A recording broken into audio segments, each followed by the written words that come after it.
Nicola Sturgeon's not giving up. She's going to get her referendum one way or another.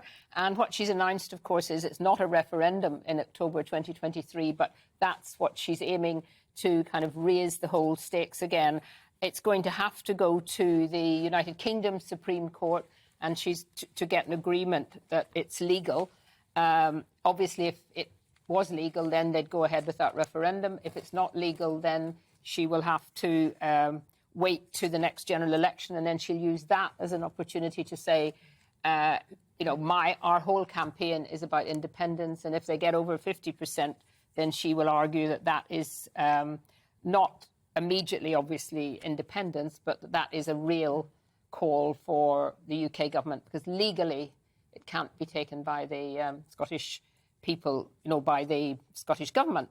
And this is going to run and run and run. I mean, they're just... The problem but is it will, and it's not just Scottish independence, because this is going to become a blueprint, a template for everywhere else. For everywhere else. I mean, particularly Northern Ireland, one would have thought as well. Whatever she does, sometime down the line, there will be this call of this election in Northern Ireland for the same thing. Absolutely. No, and that's... Well, one of the things about the Belfast Good Friday Agreement is that once you get one referendum, there has to be another one every 7 years. That's written into the Belfast Agreement, which is one of the reasons why there's always concern about, getting one, because once you do that, then you're really into the instability of knowing that another one's coming. And it's similar with Scotland, because if we look back, remember, it was meant to be a referendum for the generation. Well, sort of 10 years isn't really a generation, is it? So, but, the polls are showing still that it's not a majority in Scotland.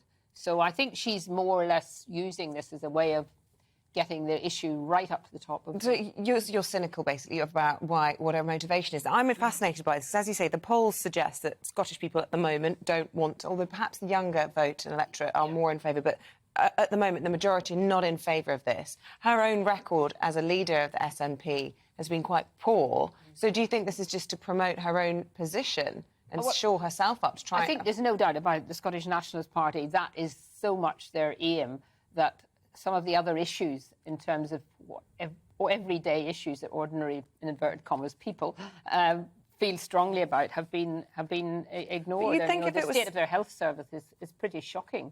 So I think she is using this as and you can understand that's their main aim. So it will be interesting to see if the Supreme Court, how they act. I would imagine it would be very unlikely that they'll say it's legal. Would that be a panel of sort of 9 judges? And is that how it normally works? But I think she's prepared to accept that. I actually think she's signposted, they'll probably rule against us, but then if they do, what I'm going to do is I'm just going to run on this on the general election as a single issue. Because the general election... She's quite respectful towards the court. She's going saying, and if that happens... It's only a British court, but we're not, we try and say that. Anyway. But I think you're right, Eamon. I mean, it has repercussions for the union as a whole. Yes. Even, Wales obviously isn't, there isn't the push for independence, but... Who'll break free first? Who'll break free first? Scotland, Northern Ireland? You don't think so? No.